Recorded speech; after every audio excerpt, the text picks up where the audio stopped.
I wanted to thank you for joining me on this episode of Doing Insurance Right. My name is Scott Jenkins, your host. I am a local farmers insurance agent here in Phoenix, Arizona.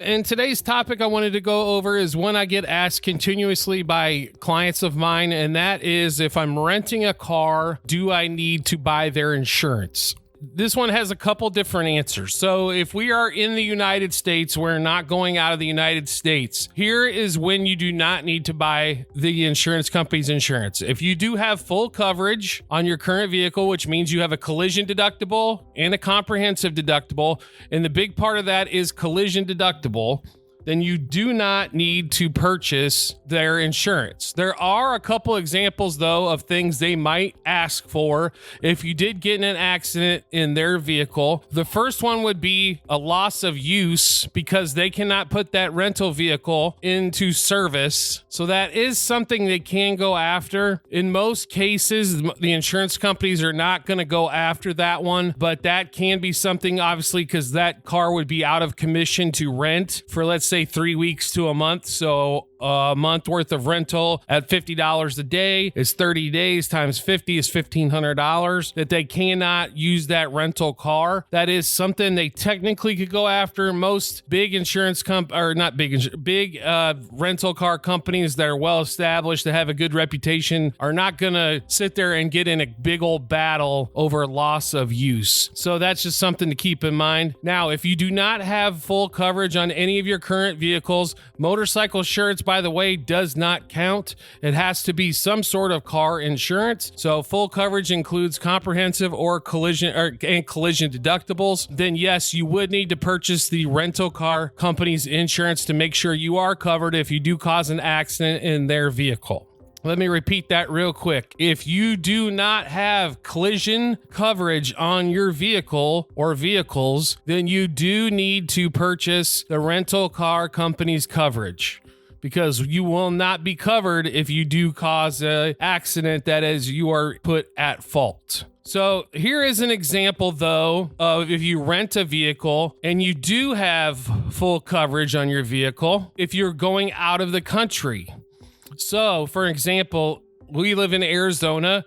A very popular destination is to go to Rocky Point in Mexico, which is approximately about a 3-hour drive. So a lot of people do go down there because it's to the beach. It's pretty inexpensive once you get down there, a lot cheaper than going to California, so to speak. So a lot of people head down that way to enjoy the ocean and the beach. You do need to purchase their insurance. That one is a given on that. So just make sure that if you are going to Mexico or Canada, or we're driving to Central America, you are going to need to purchase the rental car company's insurance on that. They will require you 99.9% of the time while you're there anyway, or making the reservation, to do that. But you will have to purchase theirs. They are liable for that car if it goes out of the country. They will have their own insurance set up for that. So just something to keep in mind on that. Your coverage that you currently have will not be covered. When you go to Mexico, your U.S. insurance is not valid there. When you cross the border, they will make you show proof of Mexican insurance, especially when you're at the border checkpoint, to make sure you have that. And if not, they will make you basically get out of line and go get it. So if you're driving your own car down there, you will have to have proof of Mexican insurance as well, because your U.S. coverage is no good. It's like driving a car here in the U.S. without any coverage. It's the same thing down there in Mexico. So just wanted to reiterate a couple things again so everybody understands. If you do have comprehensive and collision coverage on your vehicle, that's both, not just one or the other, or vehicles.